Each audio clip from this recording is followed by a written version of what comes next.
Ladies and gentlemen, welcome to Ringside Wrestling Entertainment. This is Joel Perez here for your Smackdown live review for the date of February 27th, 2018.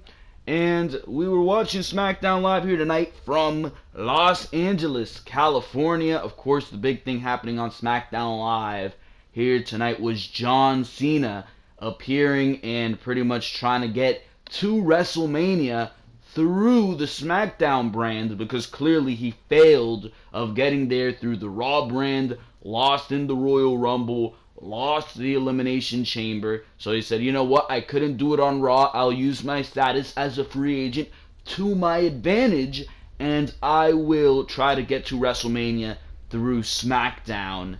And he cut a nice promo on Monday Night Raw last night. Very, very good segment right there. And here tonight, he added some adrenaline to this show, and you know that this show needs adrenaline, especially if you watched what they put on last week. Still not a good show, though. Still not a good show. Pretty much, like 70% of everything on this show is pretty much garbage. And the fact that John Cena went on to go into the six-pack challenge, well, now it's a six-pack challenge for the WWE Championship at Fastlane, instead of making it a one-on-one match with Shinsuke Nakamura, which, if you ask me, would have been a much better plan. Instead of doing that, WWE really dropped the ball right there, and they added more star power where it wasn't needed to this championship match at Fastlane. Now, again, it leaves a question mark as to what Shinsuke Nakamura is going to be doing at Fastlane, which I'm thinking more and more so is going to be nothing. I'm thinking is going to be nothing. And that really is WWE dropping the ball, because you look at it and Shinsuke Nakamura, Royal Rumble winner, 2018, and this guy has nothing to do going into Fastlane. You ask me, I'm wondering why Fastlane is even a pay-per-view. But it is exactly that. It is happening like 3 or 4 weeks before WrestleMania. It is a huge roadblock. It is stalling all your WWE television. So why don't you take advantage of that? Why don't you take advantage of that? Try to put on a good pay-per-view and try to put on some cohesive storyline. Instead, WWE put John Cena in the position where he's challenging to go into the six-pack challenge. They did exactly that. And that's what we've seen here tonight. John Cena came out, he wanted to get into the WWE Championship match at Fastlane, and Daniel Bryan and Shane McMahon said, well, you're going to have to earn your opportunity to that, which comes across as ridiculous in and of itself right there, because of the fact that Dolph Ziggler and Baron Corbin are in this matchup, and if you ask me, they did nothing to earn their spots in that WWE Championship match, weren't in the very top 10 list that they revealed on SmackDown Live to supposedly give superstars opportunity. Dolph Ziggler wasn't even on SmackDown Live for weeks before that. Baron Corbin had no momentum before that, yet he gets a WWE Championship match. It makes it sound like John Cena having to earn his way into this matchup isn't that much of a stretch. You could just give it to him,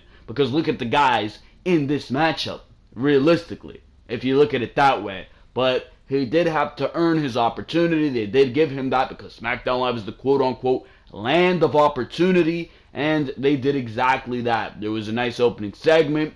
Shane McMahon and Daniel Bryan actually agreed for once. That quickly fell apart as the show went on. I don't know what the hell they were doing here tonight with that. The women continue to be doing absolutely nothing on this show. Stars like Rusev Day continue to be misutilized. Shinsuke Nakamura was on the show here tonight, going towards the WWE Championship match at WrestleMania, yet struggling in a matchup with Aiden English, who WWE, even though I love Aiden English and what he's doing with Rusev Day, has no momentum and has no reason to be going a good 10 minutes with Shinsuke Nakamura in the ring. The tag team division, I feel like they lucked out here tonight, because the New Day and the Usos are just that talented, and there is just that much chemistry between them that you put those two teams together in a promo segment, and you got an absolutely fantastic segment out of it. They got lucky there, because the New Day versus the Usos is realistically not what you should be going towards going into Fastlane. You should be giving a Rusev Day an opportunity in the tag team division. You failed to do that. You failed to do that. So WWE, only thing that helped them out here tonight in that tag team division is that the New Day and the Usos have that history. They have that chemistry. Even though there were better options to go with, WWE lucked out pretty much here tonight. And that resulted being probably the best thing about this show here tonight. Would have been the best thing about the show if you didn't have an AJ Styles versus John Cena match. I mean, AJ Styles, John Cena just worked so well together in that ring that even though I was not happy with the finish, I thought AJ Styles should have beat John Cena to once again kick him down into the rubble and have him saying, "I'm just not going to get there, am I?" But John Cena was able to defeat AJ Styles here tonight. And despite me not being happy with the finish, I could still recognize that was a great goddamn match, especially on TV. I didn't enjoy some of the things about it because anytime WWE has a great main event, they seem to want to throw 3 commercial breaks in between that main event. They did exactly that here tonight, where they had a Styles Clash and an AA, literally near falls right there. There's 2 big near falls. They had that during the commercial break, and they showed it to us in a replay. Are you kidding me? That comes off as stupid. Just absolutely stupid, because realistically, this isn't a TV match. This is a matchup that you're supposed to see on pay-per-view. And in the past, we have gotten it on pay-per-view, and that's why it was such a big main event for SmackDown Live here tonight. I'm just glad that JBL isn't on SmackDown Live anymore, yelling about how this is the biggest main event in SmackDown Live history, because literally any main event for SmackDown Live, he would yell that it is the biggest main event in SmackDown Live history. AJ Styles versus Randy Orton, the biggest main event in SmackDown Live history. John Cena versus Shinsuke Nakamura, the biggest main event in SmackDown Live history. John Cena versus Randy Orton, the biggest main event in SmackDown Live history. That would be JBL. Ridiculous in its own, in and of itself right there.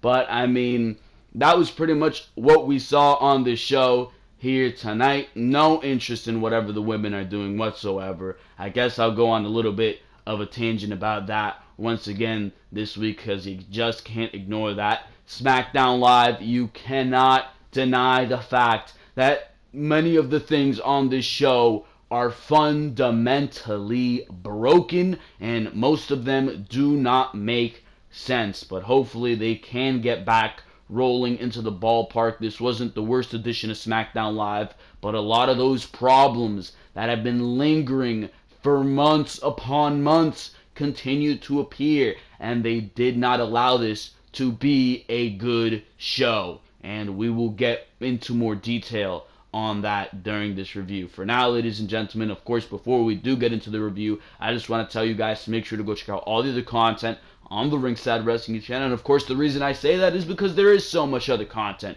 to go check out. New videos each and every single week. Of course, we review Raw and SmackDown each and every single week on this very channel. Your Raw review for last night was uploaded. You can make sure to go check that out. We're talking everything that happened on there. WWE putting all their stock into getting Roman Reigns over Ronda Rousey on Monday Night Raw, dealing with Stephanie McMahon and Kurt Angle and all the stuff going on right there. You already know the deal. And everything else, all the other madness going on Monday Night Raw, which seemingly Monday Night Raw, despite it being awful, seems to be better than SmackDown Live. Isn't that quite a coinkydink right there? But that is besides the point. Make sure to go check out the Monday Night Raw review, as well as to go check out the Elimination Chamber review. That was a better Monday Night Raw show than what we seen last night. It's Sunday Night Raw when they do these brand exclusive pay-per-views.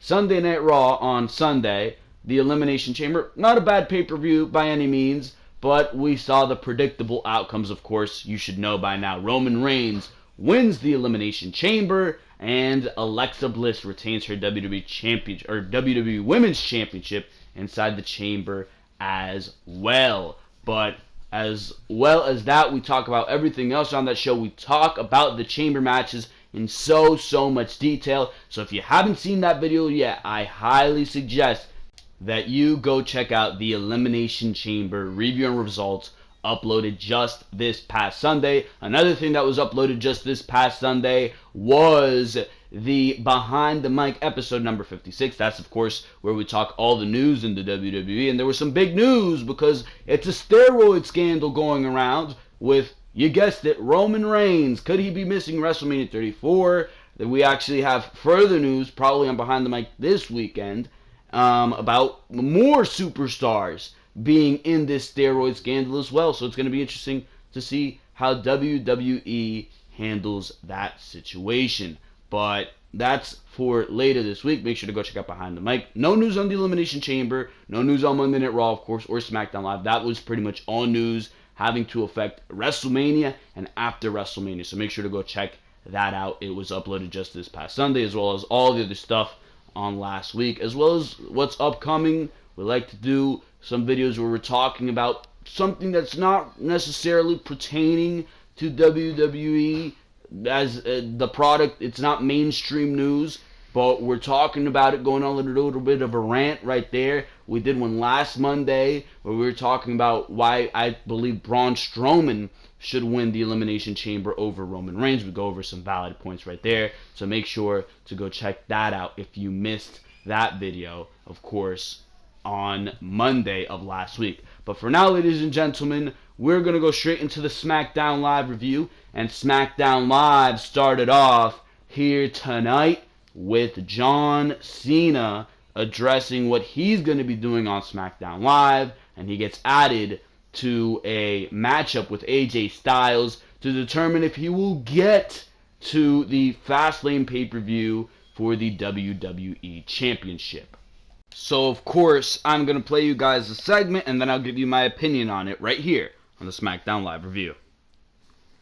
Allow me to tell you why I am here. I am here for the same reason that 99.9% of the SmackDown superstars are here.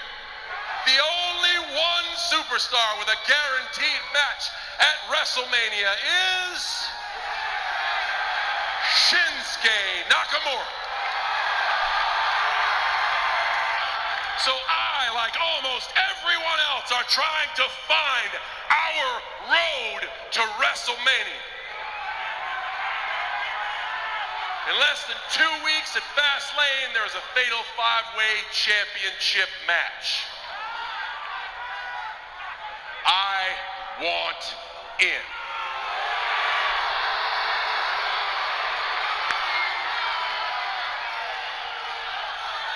I am not here for a handout. I am here tonight to do whatever it takes to earn a spot in that match. So let's cut right down to the chase and get it started and find out what I have to do to make it to WrestleMania. Now, John, we've all heard exactly what was on your mind and what you said. And a superstar of your magnitude, everybody is looking for their role on the grandest stage of them all. But the pathway that you propose puts you smack dab in the middle of the WWE Championship match at Fastlane in 2 weeks' time. Where if you won, not only would you go on to main event WrestleMania, history would be made because you would be walking into WrestleMania the 17-time world champion. Every superstar that's in the Fatal 5-Way match earned their opportunity for their chance at the WWE title. If you won in that match, we're going to give you something that we give to everybody else, an opportunity. In tonight's main event, where if you win that match, we will put you in the WWE title match at Fastlane. Main event of SmackDown Live tonight. If I win, I'm in. Fine. Who's my opponent? It's somebody you're very familiar with. Tonight, you will go one-on-one with none other than the WWE Champion, AJ Styles! Wow, that is huge. So there you have it. That was the announcement here tonight on SmackDown Live about John Cena pretty much being in a matchup with AJ Styles. And clearly that made it a better show here tonight. A lot better than seeing Sami Zayn and Kevin Owens in some type of main event like we see each and every single week. So clearly it added life to the show. It added some type of feeling of something new, pretty much, and that's something this show needed, and it was a pretty decent way to start off SmackDown Live. Certainly different than we see each and every single week, but they took us straight to Sami Zayn versus Baron Corbin, and the explanation around this match was that Baron Corbin last week pretty much hit both Kevin Owens at the end of the show and Sami Zayn with the end of days. So it was Sami Zayn versus Baron Corbin here tonight, and this was nothing to go crazy over. It was a decent matchup here tonight on SmackDown Live, and they pretty much used the ending of this matchup to further what they're going to be doing at Fastlane with the multi-man matchup. And it sickens me to say that we're going to be getting another multi-man matchup, but that's exactly what we're going to be getting, and that's exactly what they're playing up. It seems like they did that a little bit too much here tonight, with all 6 men or all 4 men or whatever it may be getting in each other's faces, because Kevin Owens was on commentary here tonight, clearly doing a fantastic job. Whenever Kevin Owens is on commentary, making fun of somebody or doing something of that nature, he was making fun of Baron Corbin, clearly ragging on Byron Saxton, siding with Corey Graves. It's absolutely hilarious. By all means is it hilarious. But he was on commentary here tonight, and this matchup ended when Dolph Ziggler came out of nowhere, super kicked Kevin Owens right in the back of the head, took him out, hid under the ring. That distracted Sami Zayn, seeing Kevin Owens knocked out, and he went straight into an end of days after the matchup, which clearly Baron Corbin won after hitting the end of days. But after the matchup, it was Dolph Ziggler who hit Sami Zayn with a zigzag, or not Sami Zayn, Baron Corbin with the zigzag, and Dolph Ziggler stood tall. As if anybody cares. I don't understand what this is supposed to be doing to further anything. It was a decent matchup between Sami Zayn and Baron Corbin. During this matchup, what you were pretty much doing was that you had Daniel Bryan and Shane McMahon pretty much arguing about having Kevin Owens being allowed pretty much to sit at ringside and do commentary. So Shane McMahon, that was his point of view. He even started watching with popcorn in his hand. He was asking Daniel Bryan if he wanted some popcorn.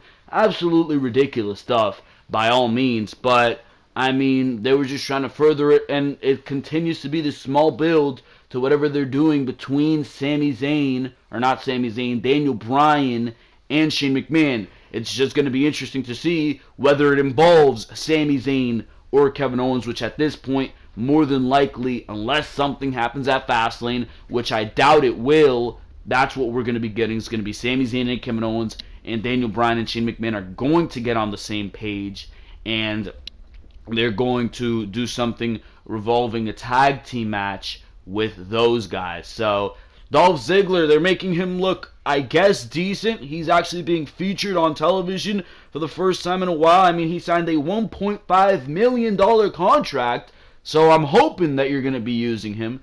But, I mean, realistically, he ain't going to be at WrestleMania. At least I don't think so. Unless he's in the Andre the Giant Memorial Battle Royal. I don't see him in a featured matchup at WrestleMania. So, I don't know what they're going to be doing with Dolph Ziggler. No reason to highlight him. He's probably going to be in the ladder match for the United States Championship, if that is what comes to fruition. I don't know. But Shane and Bryan, they were backstage watching what just happened. And Shane jokes that Bryan should go check on his boys, Sami Zayn and Kevin Owens, of course. Bryan says he will leave that up to Shane and asks, weirdly, I don't know what this is supposed to be leading to, but he asks if he can go home to Brie Bella and Birdie, his daughter, right? So I don't know where that came from. It was very nonchalant the way they did it.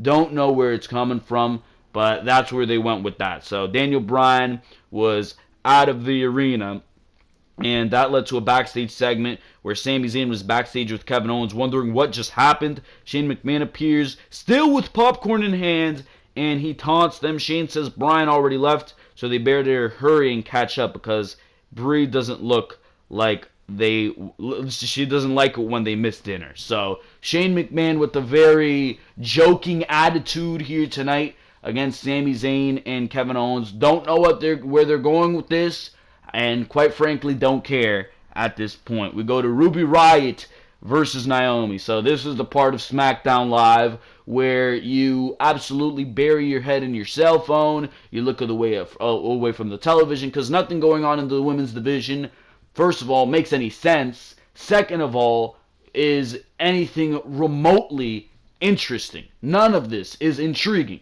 But we saw Ruby Riott versus Naomi, and I don't know if it was clean, I don't know if it was dirty, but Ruby Riott won. She hit her little Pele kick, and she beat Naomi. Wasn't looking at the matchup too closely to determine whether or not it was a good matchup. Considering it's Ruby Riott and Naomi, I hope it would be a good matchup. But I mean, no momentum in the women's division. Again, every woman feels the same. You cannot bear to watch for more than 2 minutes because you're just going to be like, I don't care. I don't care. We saw a ridiculous episode of the Fashion Files where Tyler Breeze and Fandango, they're going over a board with all their solved cases, and then Josh Duhamel walks in and they plug his new show Unsolved on the murders of Tupac and Biggie. So this was pretty much USA throwing him in there to promote the new show. That show actually looks interesting. Looks a lot better than what we saw on SmackDown Live here tonight. Sorry, I just had to throw that one in there. But the New Day, they walk in for some comedy, and it just comes across as absolutely chapstick, nothing that you want to see. I mean, more of the normal New Day comedy that you see. Just nothing of interest. Don't know why this took up time on SmackDown Live here tonight. You could have given AJ Styles and John Cena 2 more minutes, which I'm sure nobody would have complained about. But the New Day, they came out for a promo with the Usos, and the New Day actually surprisingly got down and dirty here tonight. They showed some of their serious side, and that's something I liked here tonight. The New Day, they can be silly, they can do all the gyrating and whatever the hell they want to do, but if they bring out that serious side, not just every once in a while, more than often, certainly a lot more than they do it now, if they bring out that serious side, I think the New Day could be even better than they are, because the Usos themselves, they joke around, sometimes they cut silly promos, but when it's time to get down to business, like here tonight, the Usos cut a monster promo, bro. And I'm about to play you the audio clip right here. The Usos cut a monstrous promo, but what I was surprised about is that the New Day cut the pancakes. They stopped mentioning all the pancakes and stopped being ridiculous here tonight, and they actually fired back with some realistic insults against the Usos, and it came across as the best segment on SmackDown Live in a long, long time. Here it is. The Usos and the New Day renew their rivalry here tonight on SmackDown Live.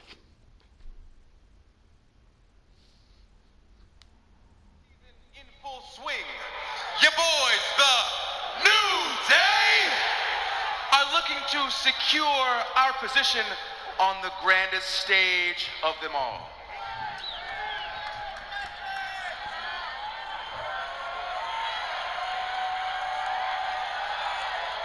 And they point at the sign for overly long, Fastlane, making fun of everybody else who does it. Ronda Rousey. Rivals. I'm talking about two guys who pushed us to the limit. From Money in the Bank all the way to Hell in a Cell. I think you know who I'm talking about.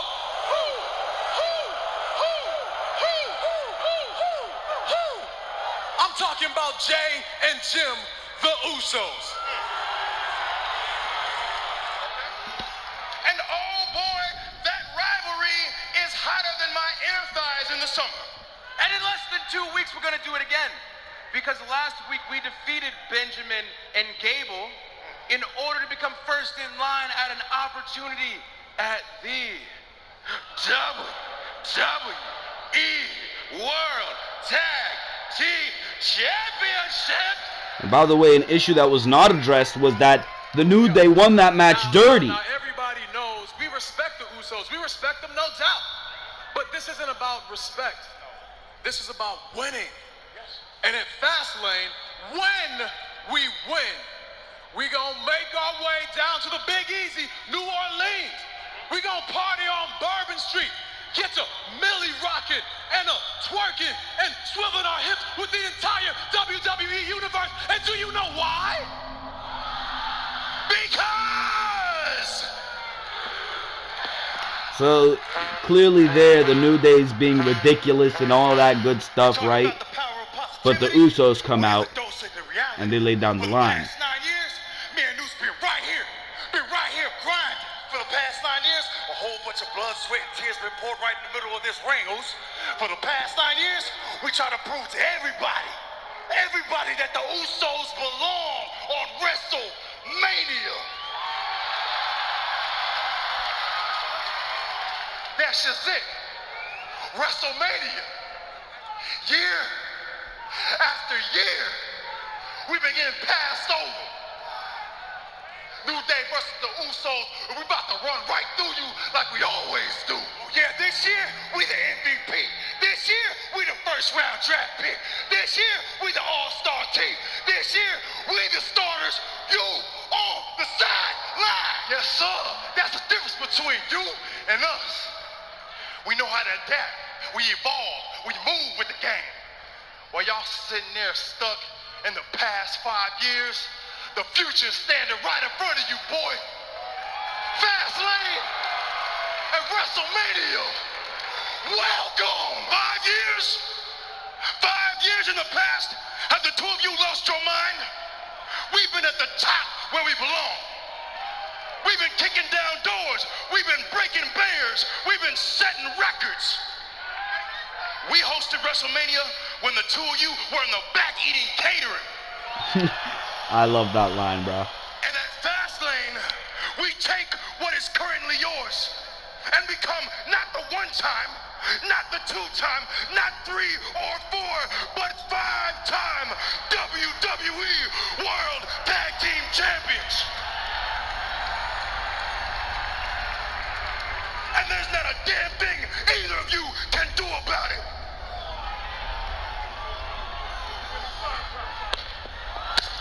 And at that point, they get in each other's faces, drop the mics, and the Bludgeon Brothers come out.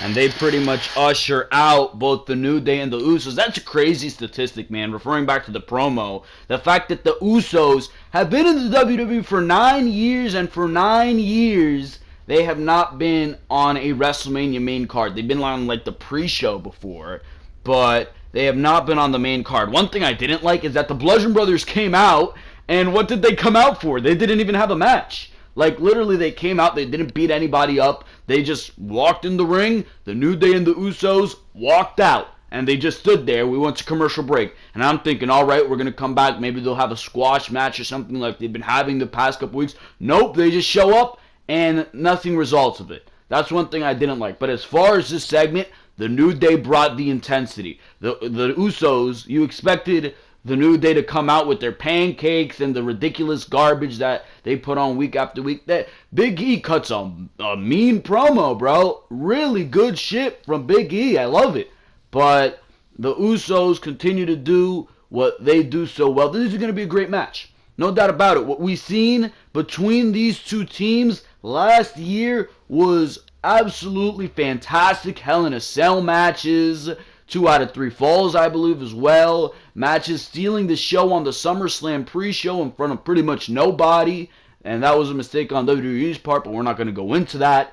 I mean, these guys are going to put on a great match. But you still can't deny that WWE, through doing the New Day versus the Usos, is denying the goddamn Rusev Day tag team. What you should be doing here, still not gonna forget to bring this up despite how good this promo is. I'm not gonna let it blind me, because what you should be doing is having the New Day and the Bludgeon Brothers, have the Bludgeon Brothers run through the New Day, and that pretty much sets them up good and ready to go into WrestleMania against the Usos, and then the Usos can be taken up, their attention can be taken up by the Rusev Day tag team, which is over as hell, and it wouldn't be a bad match at all. That'd be a great match. That would be a great matchup, and you can play on the emotional heartstrings since everybody's so invested in this tag team. You can have everybody thinking, well, maybe they'll give it to Rusev Day.